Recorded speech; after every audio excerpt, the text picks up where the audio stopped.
You got to be ready for it. So, you guys ready? You roll the shoulders a little bit. If you could welcome up longtime member Ken Perry. Bring him up, please. Dude, nice setup. Now I have to be funny. I'm so glad he said that we're going to switch from Songs of Summer next week, so it's not like, oh, after Ken, they couldn't do those anymore. So this could be a problem. Good morning. I'm so excited today. When he said he wanted to talk about music for the summer, I'm like, music is life. Like for me, I love music. Anybody else just love music? Like the soundtrack of my life. I can tell you what song was playing, when it was playing, during all the times in my life. I was, as a young kid, I was in a musical theater group in our church. Then I became part of a punk band. Then I became a rapper. And then this is all true. And then I became a hardcore drummer. And then all the way through, I've been a worship drummer. So it's always been my life is music. And sometimes the song just hits you. And Keith's like, find the song that hits you super deep and then bring that in. And I was like, man, and I almost started crying at that moment because there's a song that every time I hear it, it just hits me in my soul. And that's it right there. You guys just got rickrolled. So, I love that 27 of you know what's going on right now. Okay, that was awesome. Okay, does anybody know what that's called? Yeah, you guys just got rickrolled. So, that song it was a very popular song. It was a number one hit. It's never gonna give you up, never gonna let you down, never gonna run around and hurt you, and never gonna desert you. And it's like this really great song. And it was used back in like 07, 08 as what's called a rickroll. So you send somebody a message and you're like, hey, this is really impactful. And then they open it and it's that. And so I knew that only 17 or 27 of you would know that happened. And so I had to explain it. But it was also used, people don't know this, it was used against Manuel Noriega. He was a big dictator, and he was hiding in an embassy, and they played that song over and over until he got so sick of it, he had to turn himself in. So, like, that song is very, very famous for a lot of things. But the reason it hits for this message is because it's all about, I'm never going to let you down. And the problem is, that's wrong. He's totally going to let you down. I'm going to help let you down from that song. He didn't even write it. It wasn't now he is still married to the woman he married shortly after the song came out, but he didn't write it. He was with his producer. His producer was talking to his producer's girlfriend or wife, and he's like so in love, and he gets off the phone, and Rick says, you're never gonna let her down. And he's like, boom, and then that dude wrote the song. So this song that we like wasn't even him. In fact, most songs aren't actually written by the people that sing them so passionately. The only great singer-songwriter right now is Taylor Swift. Can we all agree? She has written every one of her songs. Give it up for Taylor. Man, she's written all of her songs. And she's written a song for like a bunch of other people too. A lot of the famous songs were written by Tay-Tay, as I like to call her. These are necessary now. Ed Sheeran, also a great songwriter. But most people didn't write the song, which can sort of let you down. The thing about letting you down is everybody's gonna do it because we're humans. I'm gonna do it today. I'm gonna say something, you're gonna be like, that dude, oh my gosh, did he really just say that? Like, some of you hate Taylor Swift, and I'm sorry that you don't understand. But you may have heard that. You're like, why is he talking about Taylor Swift? I've already let you down, probably. I let Mac down. Where's Mac? Michaela is so rad, and she all week was like, Ken, I need notes for the bulletin, or else it's just gonna be this. And I'm like, I'll get back to you, but I have pretty extreme ADHD. Like, that's my car in the parking lot that says ADHD CEO, that's me. It's so important to me that I put it on my license plate. And I'm like, I'll get those to you, I'm sure. And then literally right before you guys walked in the door, I'm like, oh, here are the notes. And she was so kind, and it was so nice, but she could have turned around and been like, I can't believe you, but instead she was very focused on putting the notes up. So, but your bulletin is because I failed you. That's why it's one verse. Are you writing that down, Keith? Ken failed me. That was awesome. And I'm gonna just talk about trusting in humans today versus trusting in God, and I'm gonna win you over for trusting in God over humans, because we're not supposed to trust in humans because they will let us down. And I have a list of all of the ones that have let me down. Are you ready? Okay. All right, we already went through, okay. Music, people have let me down. I'm just small list. Chris Brown, Justin Bieber, Michael Jackson, Kanye. I got Yeezys right before Kanye let me down. For those of you who don't know, those are shoes that are really weird looking, but it was a gift, and I can never wear them because Kanye let me down. Like that's, or yay, I guess now. Every musician who uses auto-tune lets me down on a daily basis. Here's the thing about music. It was really good in the 60s. It was great in the 70s. It was awesome and passionate in the 80s. Really nothing since then has been that good, right? Everybody else has let me down, just mine. Sports people will let you down. Are there any Trailblazers fans in the room? Constantly let down. The Jailblazers era, it was like every time you looked at the news, which we had newspapers back then, and you opened the sports page, and it's like, guess who got, hotboxed their car on the way home from Seattle? There's shootings. There's like, I was a fan of a team that let me down constantly, and I have hope now because Dame's coming home, which is amazing. Stars, do you guys remember where you were or like where you were sitting when Will Smith came up and did the famous slap on stage? That dude I thought could never let me down. In that moment, like the room just turned weird where it's like, oh my gosh. He let me down. And all of these, by the way, aren't to say things about the person, it's to say things about humanity. We are a disappointment. Write that down. I am a constant disappointment. I am a constant disappointment. I will let people down. I've written a few more down. In the church, I did some research on Jim Bakker. You guys remember Jim and Tammy Faye Bakker? What I didn't know about them is they opened the third largest amusement park in America. They were like living high on all of our money. But as it turns out later, a lot of that was a problem. A lot of people were let down by that. In fact, a lot of people were destroyed by that followed that guy all the time. And you look at that and you go, how could he? And then I'm here to remind you, he's human. He's gonna. And it's on us to be careful who we put that faith in. There's another one. I don't know if you guys have ever heard of The Astronomer, a company called The Astronomer. Yeah, you have. The CEO, you might know. Okay, seriously, there's a Coldplay concert, right? Raise your hand if you know what I'm talking about. All I had to say was Coldplay. You're like, yep, the dude that's having an affair with the person at the concert, and they do the kiss cam and show them. And you know what everybody did? They shared it with memes and funny things, and even the Savannah Bananas did a mockery of it. And you look at that, and it's so easy to jump to, oh my gosh, how could he? You know what I want you to jump to when you see that? Prayer. Raise your hand if you prayed for them immediately. You're like, we got to pray for them. Raise your hand. I want to. Thank you. You did it right. You win. We all I want us to go to prayer, but it's so easy to just go to, oh my gosh, they have failed, look at them, and it's not what we're supposed to do. And also, they're not heroes, right? Be careful with your heroes. I have a lot of heroes. They're mainly in the Bible. Be careful. And my dad, who's right there. But I have heroes, and the problem is when one of them has fallen, it has the chance to knock you off your rocker. Like it can affect you and shake you, depending on the power. So we're gonna talk about different levels of that in a second. But I will also say, I am let down constantly by people I run into that I don't even know. The guy who is on speakerphone by the pool in Hawaii, do you know what I'm talking about? Mindy and I just got back from Hawaii, and two people were FaceTiming their friend at the restaurant. Am I the only one who gets bugged by this? This is driving me insane. We want to buy earphones and just walk up and be like, these are for you. That's going to help. There's just so much. And how exhausting is it to care about all of that stuff? I'm going to give you the most lame one ever. Are you ready? So lame. So we're flying back. And I'm going to give you multiple times that I should have prayed, but instead I judged. Are you ready?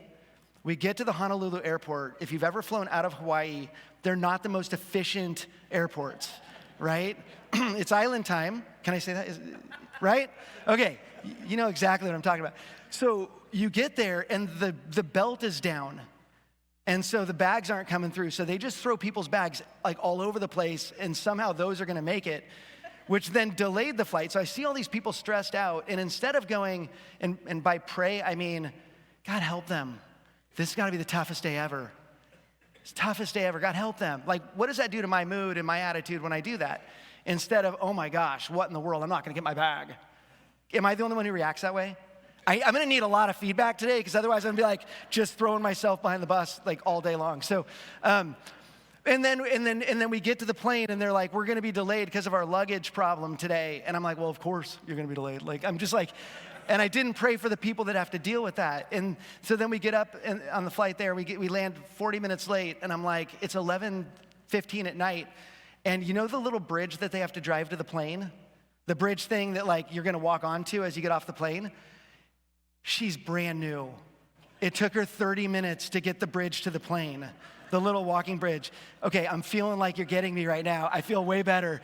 She's trying, and people are looking out the window at her, and I'm just like, do we not have training?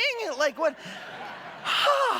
It's late, I'm tired. And instead of praying for this poor girl who's probably new to that job, I'm judging, and that does me no good and does them no good. And then this is crazy. They go to let us off the plane. It was one of those with business class, and so we're standing in, normal class. We've got ruling class trying to get out, and so I'm sitting back there, and they're just taking their time. And the guy's got me blocked, so I can't get out until the business class people get out.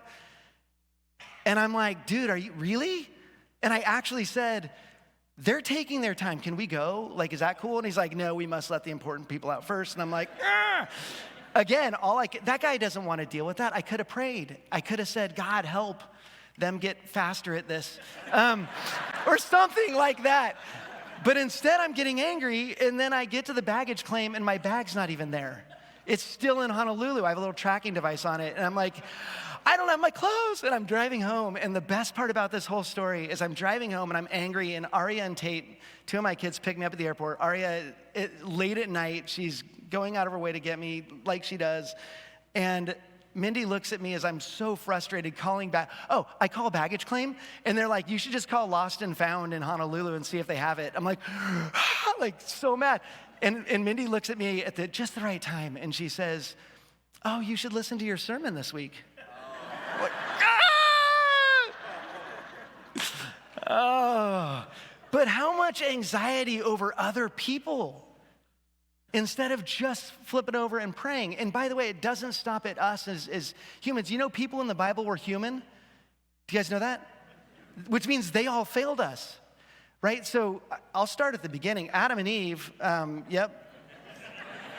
I think you know that story, right? Noah gets hammered. He gets drunk after the flood and does some crazy things. Abraham lied about Sarah being his sister. Like, these are people that we love. Aaron, David, we all know about David and there's a lot of things. Peter, Thomas, James, and John, all the disciples, everybody. Have you guys read Judges? Is it Judges that, have you read Judges? A leader goes through and leads and does all these great things and tears down the idols and does all the great things. But the last verse of a lot of those stories is, and then they followed the sins of their fathers. And now we got to start over. They're humans. They're all humans, right? Everyone. Mindy and I just did for our 30-year wedding anniversary, we did 30 days in Europe, and it was epic. And we went to Corinth and did the whole Paul, studied where Paul was. It's an amazing, if you ever get into Athens, that's the most amazing thing. It was like a 5-hour tour. He turned it into 10 hours because he's like, we were digging it so much that he's like, wait, I want to show you more stuff. And so our last stop was up on Mars Hill, where he showed us on Mars Hill. We read Acts 17, which is where Paul was talking to all these people. And we read it while standing on the hill where he did it. And I'm looking around like, where did he stand? Like, this is so rad. And I'm like, oh, also he had Christians killed. Right? Paul wasn't always a good guy. When he was Saul, he made a lot of huge mistakes, converted, found God, focused on God, changed his life. But everybody disappoints. Humans disappoint. Guess who doesn't disappoint? And God, that's the easy question. Thank you. It's God. We are disappointments. God is not. How crazy is it that he actually still likes us? I think that all the time. Like, we have this loving father where we're judging and he's like, you guys got this.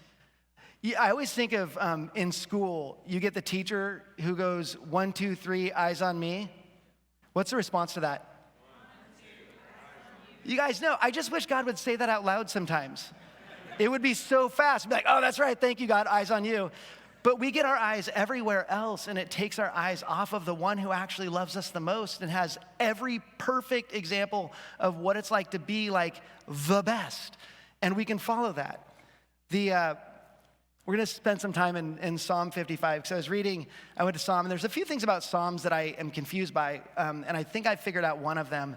The part where none of the songs rhyme. Do you realize why that's funny?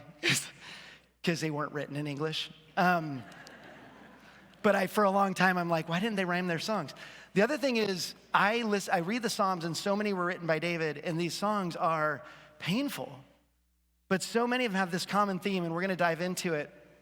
So in Psalm 55, we're going to read a lot of Psalm for a second. So he says, listen to my prayer, O God, do not ignore my plea. So he kicks in with, this is a prayer, right? So the good news is he went straight to God and brought him his prayer, and then he's going to deal with some stuff. So my thoughts trouble me, and I am distraught because of what my enemy is saying, because of the threats of the wicked. For they bring down suffering on me and assail me in their anger. My heart is in anguish within me. The terrors of death have fallen on me. Fear and trembling have beset me. Horror has overwhelmed me. I said, oh, that I had the wings of a dove. I would fly away and be at rest. I would flee far away and stay in the desert. I would hurry to my place of shelter, far from the tempest and storm. That's some darkness, right? That's some deep pain. It says, day and night they prowl about on its walls. Malice and abuse are within it. Destructive forces are at work in the city. Threats and lies never leave its streets. If an enemy were insulting me, I could endure it. If a foe was rising against me, I could hide. But it's you, a man like myself, my companion, his friend. He's talking to his friend here. Like, you get what he's saying? Like, it doesn't matter if some people don't like me, that's cool. But like, if somebody hurts me who's close to me, like, that's devastating. And he's pointing that out here. He says, let death take my enemies by surprise. Let them go down alive to the realm of the dead, for evil finds lodging among them. As for me, so that's for them, right? And this is such a cool moment, because it's like, God, you'll deal with them. He's giving them to God. Like, this isn't me. I've now dealt with this. I've now handed it to you, and now here's what I want. He says, I call to God, and the Lord saves me. Evening, morning, and noon, I cry out in distress, and he hears my voice. He rescues me unharmed from the battle waged against me, even though many oppose me. God, who is enthroned from of old, who does not change, he will hear them. He will humble them. Do you ever feel like it's your job to humble people? You're like, just in case God doesn't do it fast enough, I'm going to jump in here. God, I got this. I'm going to humble them like right now. I've seen that on social media. People are like, let me humble you real fast. Let me just, not Paul, or I'm sorry, not David. He's like, I got this. I'm just going to give it to God. Because they have no fear of God. My companion attacks his friends. He violates his covenant. His talk is smooth as butter, yet war is in his heart. His words are more soothing than oil, yet they are drawn swords. Cast your cares on the Lord. This is my favorite part of it here. Cast your cares on the Lord, and he will sustain you. He will never let the righteous be shaken. But you, God, will bring down the wicked into the pit of decay. The bloodthirsty and deceitful will not live out half their days. But as for me, I trust in you. And that's like, this is the perfect recipe for how to handle problems. They do affect you, absolutely. Not the ones I just talked about. I'm not affected by auto-tune as much as I made it sound. But the real ones, like, they do affect you, and that's okay. It's just, how fast can you get them off of your plate and onto God's plate? How quickly can I not deal with this anymore by handing it over? And by the way, I'm so passionate about this because I'm horrible at this. So I'm talking to myself like big time right now. I have people I need to forgive still, like deep hurts that I need to forgive. That's hard to do. And I need this message. I was so happy when God gave it to me. I was sitting right over there. It was in the middle of service 5 weeks ago, and God's like, write this down. I was like, okay. And I just started writing, and it was like God was helping me understand what I needed, and that is to learn to let people go and focus on him. That was his 1, 2, 3 eyes on me, and I'm like, okay, God, 1, 2 eyes on you, and I just started writing that. So I want to give you some different levels because I totally understand there are different levels to this. So level one, if you're trying to like diagnose, level one would be random people, all right? Random people can disappoint you, can let you down, can frustrate you, and that doesn't usually, that's the one you don't think affects you that much. And I just give you a list of random people that affected me. It's the person who says something mean to you, usually not in person. We don't do that anymore. We just say it on Facebook. Like, I can't wait to get home. You're so done. People just say stuff. Like, those are random people, right? And that can affect you. The thing about that is they add up. And they can change your attitude and steal your day, right? It's one after another, and oh, I have these people. And that's exhausting, like I said. It's exhausting to focus on that, but that happens. The trick is that's not the one we normally go to God for, right? It's the bigger ones. And in fact, the level 3 people in your inner circle, those ones are like, we almost go to God so much faster with those than with the number 1 people, right? But what God says is he's not like, hey, bring me just like the most important stuff because I'm super busy. God never says that. He's never like deal with your small stuff, give me the big. He says, bring me everything. So even the level 1s you can bring, the level 2, people you kind of know and definitely trust and fail you. And I don't think there's anybody in this room that hasn't been let down by somebody, right? At various levels of letdown. Some are hanging out in the level 1s, and congratulations. Some are rolling the level 2s, and many are level 3. So what's our response? I've got the good way and the bad way. We'll start with the bad way. Your negative human response, and this doesn't make you bad, it makes you human, is to judge and gossip, right? Is to judge. Like your first thing is, I can't believe I can't believe this, I can't believe that. And this happens to everybody. And then you kind of talk about it with other people. Can you believe? Anybody who works in an office environment has probably seen this, where it's like, oh, we just got out of that meeting. Can you believe? Oh, can you believe that this? Oh my gosh. So Coach John Eagle, I don't know if he's here or he's in the next service, but we had him on our podcast and talking about his wins here as a Camas football coach. He's won state championships in Washington and in Oregon. And so we brought him in and talked to him a couple things that he said that were just amazing. One is he eliminated, to be a big winner, you have to eliminate parking lot conversations. He's like, we'd be in a coaching meeting and you've got all your coaches in the meeting. And I think West Linn has like 47 coaches. And so he's got his team and he's like, yeah, let's get it all out. And then you walk out and you see the 2 guys in the parking lot talking. That's a parking lot meeting. And he's like, that will end your team. Because as soon as people don't bring things to each other and they bring them to other people about them, it ruins the entire team aspect. The other thing he said that I've been sharing with everybody, because I didn't understand it when he said it. I'm like, I think he said that wrong. The good get better when things are bad. When things are bad, a lot of people are like, I need help, and you go get better. You go read the right thing. You go focus in the right places, and you get better. He said the best get better when things are good. And I was like, I think you said that wrong. And he's like, I didn't say that to him. I would never. But I was like, and I listened back to it, and I'm like, no, he's right. Everybody can get better when that's all the option you have. Like, right, Trailblazers? Everybody can get better when you're like at the lowest, but if you're at the top, what about doubling down on being better then? Like, what else can I work on? How else do I grow? So judge and gossip is the first one. We've got another slide for this too. It's super cool. And then these slides I gave them today. The second one, and this is a hard one to talk about, isolation. We can isolate and make sure nobody ever hurts us again.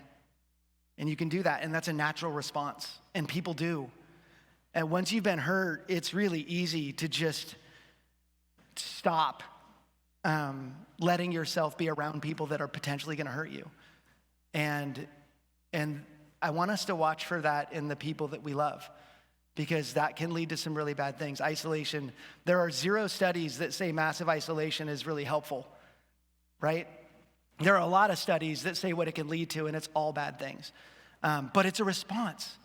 That's the response people have. And it's, like I said, it's logical response, but it's also one you got to move through pretty fast. It's okay to isolate for a time, but then go straight to God and go, okay, I've got to get back out there, because guess what? People need you a lot. People around you need you. God put you here for a big time purpose. Every one of you has a gift that he's given you, and he wants you to bring that gift to people around you, and you can't do that from your room, right? It's harder. And so getting out there is key. And then the third one here is, and this is a sensitive one, becoming an I don't believe in church kind of people. And there's a lot of them. I have a lot of friends who are like, yeah, I'm a Christian, but I don't believe in church, or I don't believe in the people. Church hurt me. And people have had pain. You guys, I've been going here I think we've been here 20 years or so, or just under 20 years. Before this, we lived in another state. I grew up in a state in the South, at least just south of Oregon. I don't know if I'm allowed to say it out loud, but we called it the Bay Area, but I'm not going to tell you where it was. And we went to church. I went to church. I grew up in the same church my whole childhood, and we would have worship. We called it Celebration Sunday. And Celebration Sunday was a way that we could raise money for the church by guilting people and telling them that obviously you're not trusting God because you didn't give enough. I have a number. God told me this number. And then I was in the worship band, and we had to play songs until we got to the number. Oh, yeah. And people were we had such an amazing body of people. One guy was like, this is how we're doing it. And that one guy led that whole thing. And that guy was using our shepherd's fund for his insurance for his kids, and all the money that was being brought in, much of it was allegedly being used for him. And when we found out all of this stuff and we realized what we were in, it caused a lot of pain. And so Mindy and I moved to Denver after to go to college. And when we got there, we started going to this church. And it was like the first week, he said, we're going to take an offering and we're going to have a big celebration. And the word celebration, I'm like, Celebration Sunday. Oh my gosh, what are they doing? And immediately that pain from what had happened to us by a guy, it wasn't a church that did it. It was the guy that did it. And immediately it was like, do we run from church right now? Because that happened. And that happens. Don't watch it, it's horrible. But there's a documentary on a giant church where the leader of the church that was a big time pastor and very, very gifted pastor had all of this stuff he was doing. And all of these people that were part of that church were just destroyed when they found out what had happened behind the scenes. And there are people now that won't go back to church because of that. But God didn't fail you, right? People failed you. And what did I say about people? They're constant disappointments. They're going to fail you. But it's so hard because you can put up your walls and go, I'm never getting hurt again because of church. And I had a friend say that to me. He's like, I'm not going to church because, I don't believe in what church has done. And I'm like, my church? My church did that too? Or are we just blanketing? It's called a hasty generalization. When you take one thing and apply it to every single person of one group, it's always bad, right? And I'm like, oh no, you got to come to my church. Have you met Pastor Dave? Met Pastor Keith? Like I don't believe that that's a church thing. I believe it's a human thing, and I believe that it happens, and I believe that it's so sad, and I believe that it tears people up. But I also believe that we've got to get through, focus on God. God. Everything's got to be God, and then go back out and find where he wants you to be. So what's the answer? If these are the wrong responses because they're human responses, not wrong, but they're natural. Number one, understands we're humans and that we fail. So first of all, grace, right? How awesome is God? Again, just loves us. I could not be God for that because you died on the cross. He's like, yeah, I know you guys are struggling. I know you're sinners. And I know the only way we get you through is if I die for you. And he died for us when we were still sinners. He didn't go, if you guys get better, I might die for you. Like, if you guys can clean up your act, then let me know when it's ready. Let me know when your room's clean, and then I'll die for you. We were sinners, and he died for us. God gave his one and only son while we were sinners. It's amazing. He knows we're humans and still did that. The second thing is become a prayer warrior. My mom is in the room, Jan over there. She's my prayer warrior. If you need anything, call my mom.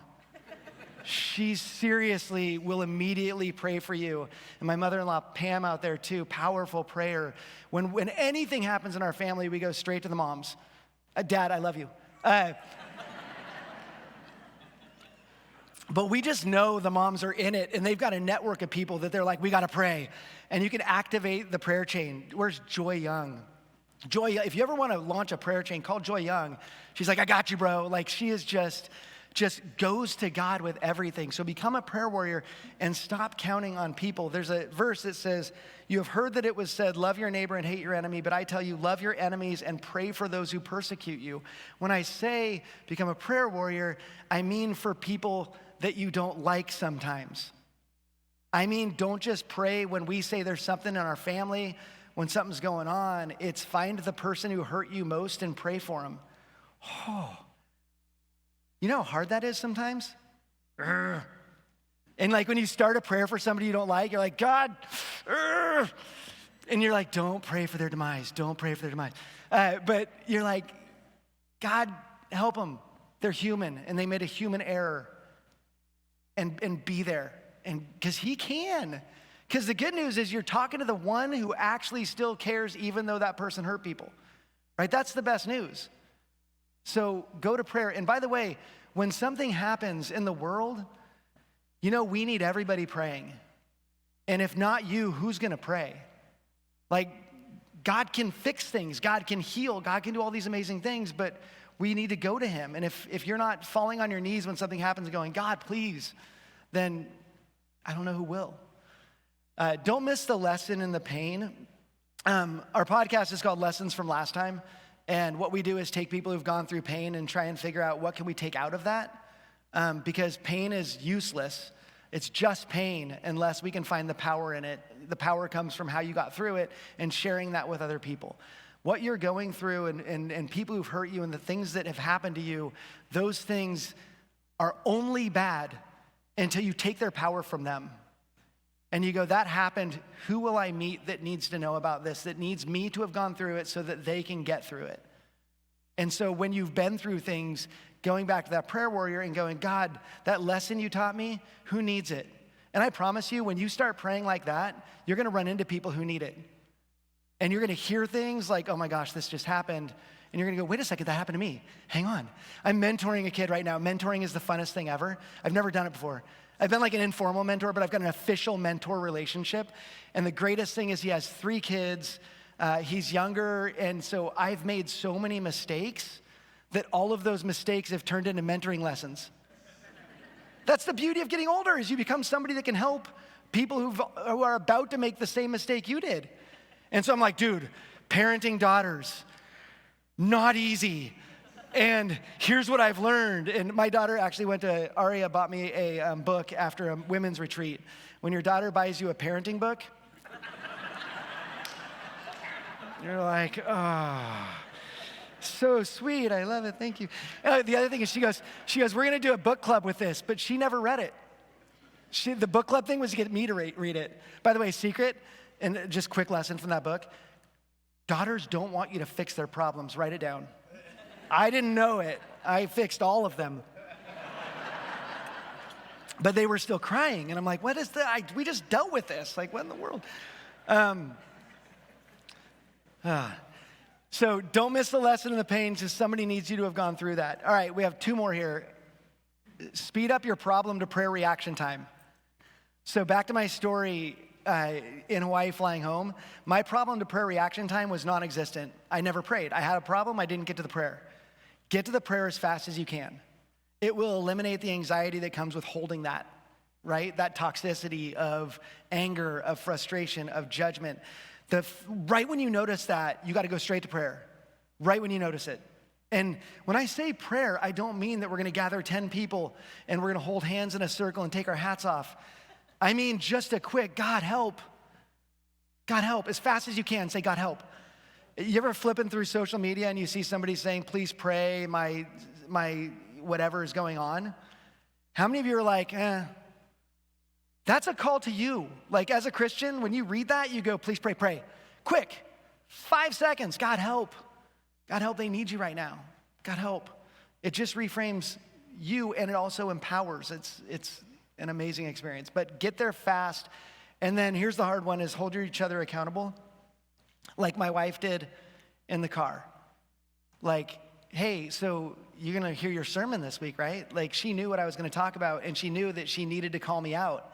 It's okay to call each other out on those things and say, let's pray. What we like to do at the office is when somebody's talking bad about somebody else, we go, well, what did they say when you talked to them? It's so awesome, very convicting, kind of passive aggressive.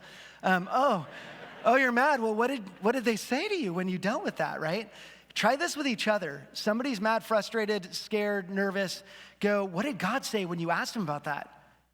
Because you did, right? Like, okay, maybe don't do the passive aggressive thing, but ask the question and go, let's pray now. Because it's always a good time to pray, right? Let's pray now. All right, I'm wrapping it up here. The final thing, and actually if the band could cruise up, that would be awesome. There are distractions everywhere. You only have so many years to live, right?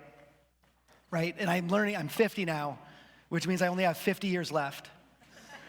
So I'm exactly halfway through my life right now. And as I've gotten older, I've started realizing time isn't forever, right? And I only have so much time, and I only have so much time to waste. And I only have so many things to do, so many people to affect, so many relationships I can build. And I'm distracted sometimes.